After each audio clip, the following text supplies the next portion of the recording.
এই জমিদারের বিটি, তোকে না বলেছি তোর বাপের বাড়ি চলে যাবি? এখনো 1,20,000 টাকা ডিমান্ডের বাকি আছে। যতদিন তুই ওই টাকা না নিয়ে আসবি ততদিন তুই আমার বাড়িতে আসবি না। তোর বাপ মাকে বলে দিবি যতদিন 1,20,000 টাকা না দিবে ততদিন তোর এই বাড়িতে জায়গা নাই। যা, তুই এখনই বের হয়ে যা। তোমার মতন মরদকে কিসের 1,20,000 টাকা দিব গো? আমার মায়ের বাড়ি থেকে টাকা নিয়ে এসে দিব, আর তুমি সেই টাকা দিয়ে গাঞ্জা খাবা, মদ খাবা, সারা রাত ধরে জুয়া খেলবা, আর সকালবেলা এসে আমার পুর নির্যাতন করবা, আর আমি তোমাকে টাকা নিয়ে এসে দিব? তোমাকে টাকা দিব, তোমার পুর নারী নির্যাতন কেস করব, বুঝতে পেরেছ? তোমার মতন মরদের সাথে আমার সংসার করার ইচ্ছা নাই। এই মেজাজ কিন্তু গরম করে দিস না, যা বলছি কান খুলে শুন। ভালো যদি চাস, সামনে কুরবানির ঈদ আছে, মার্কেট করা লাগবে, গরু কিনা লাগবে কুরবানি দেওয়ার লেগে। ভালো ভালো বলছি, টাকা লিয়ে আই। এই তোমার লজ্জা করে না কুরবানি দিবা আমার মায়ের বাড়ির টাকা দিয়ে, তাও আবার যৌতুকের টাকা দিয়ে? তোমার কি লজ্জা শরম কিচ্ছু নাই গো? লজ্জা শরম আমার ঠিকই আছে রে, তোরই বাপ মায়ের লজ্জা শরম নাই থাকলে আমার বাকি টাকাটা দিয়ে দিত। তোমার মতন লোভী ফকিন্নিকে ভালোবাসে বিয়ে করে আমি খুব ভুল করেছি। বাপ মায়ের কথা কি দৈন্যে শুনেছিলাম না। বিয়ের আগে যদি জানতো তোমার চরিত্র এরকম, তাহলে তোমার মুখে ঝাঁটাও মারত। এই উঠ উঠ উঠ। তুমি আমাকে মারলা, তোমার ভাত আমি আর খাবো না। তুমি আমাকে এক্ষুনি ছেড়ে দাও, তোমার সংসার করার আর আমার ইচ্ছা নাই। তোর এত বড় জানে সাহস, তুই আমাকে বলিস ফকিন্নি? তোকে তো একটা চড় মারিয়েছি রে, তোকে পুঁতিয়ে ফেলবো। তুমি আমাকে মারলা, দাঁড়াও আমার বাপ মাকে এখনই জানাচ্ছি, তারপর কি করা লাগে করব। এই তোর বাপ মা কি করবে রে? তোর বাপ মার কি সেই মুরেদ আছে নাকি? তোর বাপ তো ফকিন্নি রে।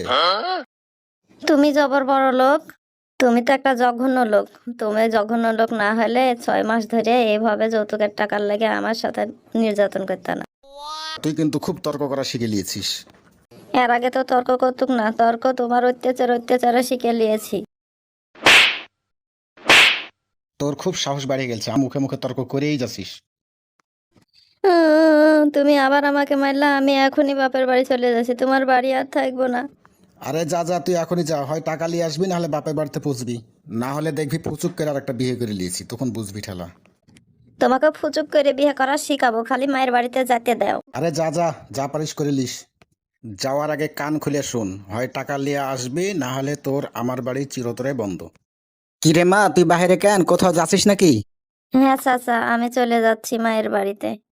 আমার স্বামী আমার উপর আজ অনেক অত্যাচার করেছে যৌতুকের টাকার লেগে। আমার গায়ে হাত তুলেছে, টাকা ছাড়া আমাকে বাড়িতে রাখবে না, তাও বলেছে। আচ্ছা মা, তুই বাড়িতে চল, তারপরে ওকে কি করে ঠিক করতে হয় করছি। আসসালামু আলাইকুম চাচা, আপনি? ওয়ালাইকুম আসসালাম। এই তোরা কি এই রোজ রোজ খেসি করবি? তোরা কি এগুলা বন্ধ করবি না?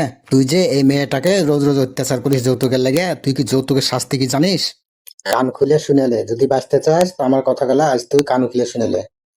মেয়েটাকে যেভাবে তুই অত্যাচার করছিস যৌতুকের লেগে, মেয়েটা যদি আইনের আশ্রয় লয় তাহলে তোর কি অবস্থা হতে পারে তুই কি জানিস? বাংলাদেশের আইন অনুযায়ী শুধু যৌতুকের লেগে তোর হবে 5 বছরের জেল। আর নারী নির্যাতন আইনে আলাদা আলাদা শাস্তি আছে, বুঝতে পারলি?